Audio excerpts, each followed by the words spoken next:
My name is Marissa Chen. I'm 31, and last night I learned just how small a family's love can feel when it's conditional. You're a failure, my father growled, slamming his whiskey tumbler so hard against the granite counter that it chipped. You've wasted every opportunity we gave you. What do you even do now? Drive people around? Patch up websites like a tech intern? The silence in my sister's luxury condo in Palo Alto was instant and suffocating. The air smelled of rosemary chicken and judgment. Across the island, my cousin Ava looked down at her sparkling water, biting back a grin. My Uncle David coughed into his napkin to hide a chuckle. My older brother James didn't even bother with subtlety. He leaned back in his chair like a judge who'd already handed down a sentence. And my mother? She kept folding napkins. Not once did she look up. Before we go on, what would you do if this were your family? Drop a comment. I want to hear how you would have handled it. Let's keep going. It's pathetic, my dad continued. You left the firm like you had something better lined up. So where's the success? Where's the pride? All I see is wasted potential in cheap shoes. He motioned toward my charcoal gray flats like they offended him. You're not our Marissa anymore. You're just disappointing. Ava laughed, out loud this time. Even Aunt Lillian leaned in and muttered something that made her wheeze with amusement. And no one, not one person, stopped them. I felt my hands tremble under the counter, my breath quicken. I could have snapped. I could have thrown back every insult I'd buried over the years. But I didn't. I stood, slowly, calmly. I straightened the hem of my dark green dress and smoothed my palms down its sides. Okay, I said softly, not with defeat, with finality. And I walked out. Not because I didn't care, but because I finally did. About myself. I didn't cry that night. I sat alone in my studio apartment in Mountain View, sipping tea and staring out at the city lights. Because when pain reaches its boiling point, it transforms. Not into rage, not into revenge, but into fuel. And in the morning, I had a meeting with 5 people who had built companies from the ground up, investors, billionaires, and they were walking in with me. Fire that builds. I didn't sleep much that night. I didn't need to. Because at 3:44 a.m. I got a secure message from Elias on my private line. Then 2 more came in, one from Priya and one from Jonas. Each message said the same thing. We're ready.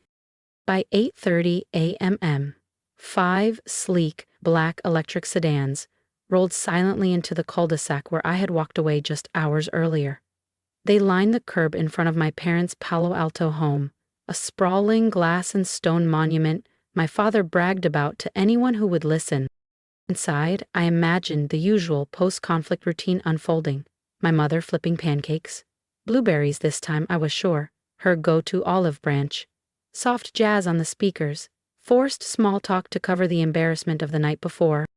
But this time, the music outside was louder. Engines whispered. Doors opened in unison. And out stepped 5 titans in clean, deliberate lines. Not people who ran companies, people who built empires. Elias Monroe, artificial intelligence pioneer, net worth $4,900,000,000, 0 cents. Priya Desai, biotech visionary, $3,200,000,000, 0 cents. Jonas Krieger, logistics and defense tech, $2,700,000,000, 0 cents. Celine Tran and Malik Rowe, co-founders of the fintech platform that just acquired 3 banks last quarter. They walked up the steps without hesitation. One of them rang the bell. Inside, my father answered, still in his robe, mug of coffee in hand, ego barely waking. Can I help you? Good morning, boss, Elias said calmly, nodding toward me as I stepped forward, dressed in a sharp obsidian pantsuit. My heels clicked like punctuation marks across the stone entryway. My father's face twisted. Marissa, what is this? Behind him, Ava peeked over his shoulder, color draining from her face. I smiled. Not kindly, not apologetically, sharply. Did no one tell you? I said coolly.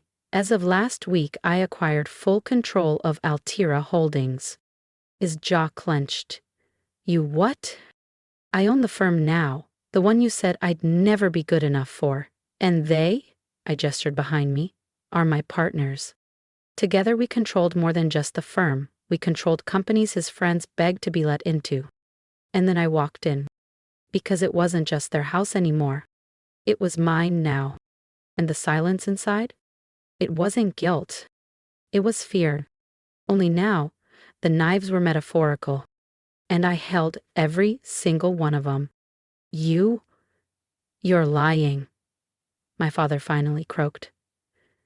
His voice cracked like old timber in a winter storm. I turned and looked him dead in the eyes, calm, cold, controlled. Then I reached into my structured black tote and pulled out a crisp manila folder. These are the acquisition documents, I said, handing it to him. Dated, notarized, effective as of 7:00 a.m. today. He stared down at the pages like they were written in another language. But James, my older brother, snatched them out of his hands. The golden boy, the heir apparent, the one who was always so much more serious than I was. His eyes scanned fast, his brow furrowed. She's not lying, he muttered, voice low, like admitting it was physically painful. This is real. She owns Altira Holdings now. He flipped to the final page, then froze. And these names on the back, that's half the Valley's private investors. Tech, real estate, biotech. She didn't just buy it, she built an empire around it. Lillian made a sound like she'd swallowed glass. Somewhere behind her, a fork clattered to the floor. But my mother, she finally blinked, her voice barely audible. You bought it? I nodded.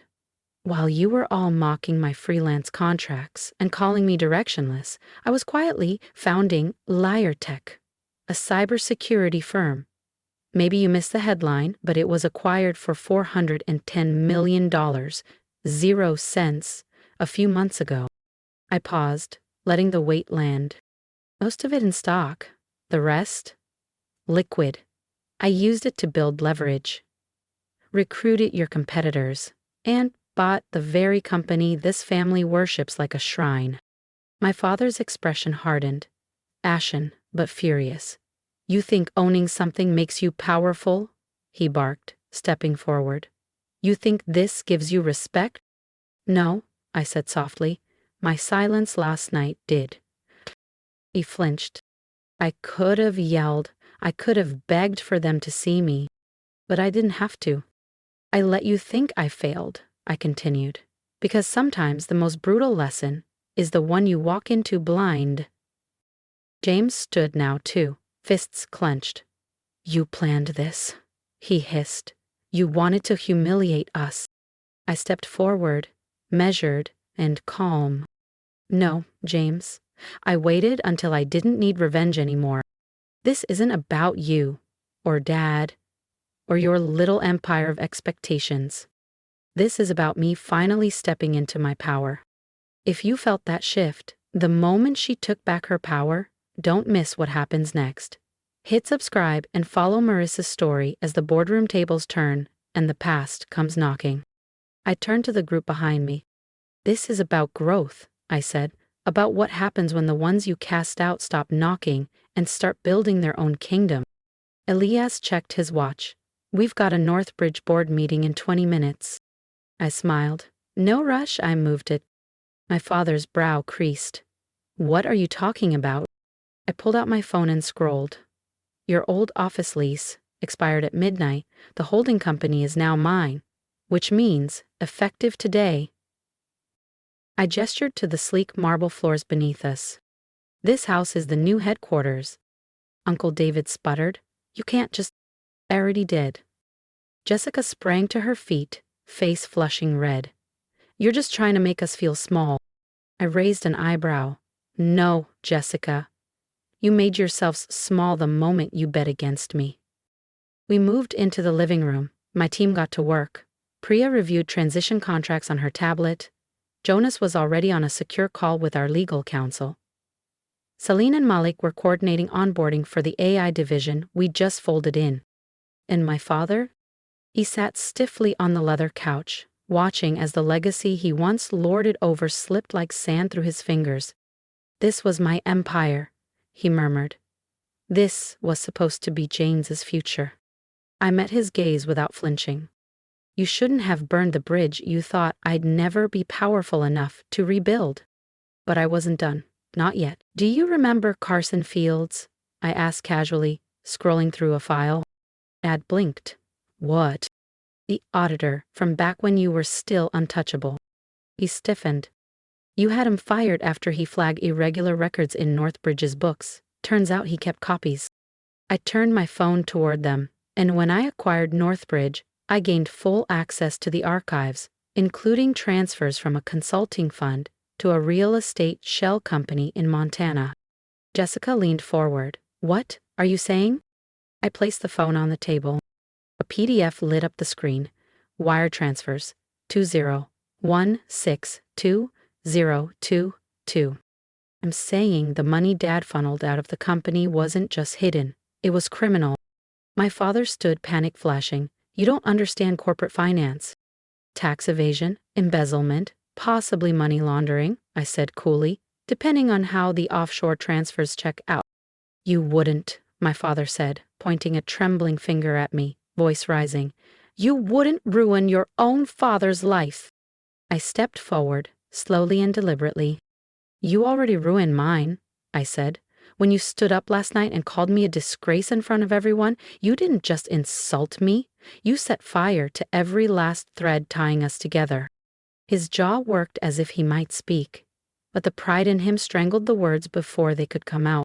So I leaned in, my voice low and precise. But don't worry, I whispered.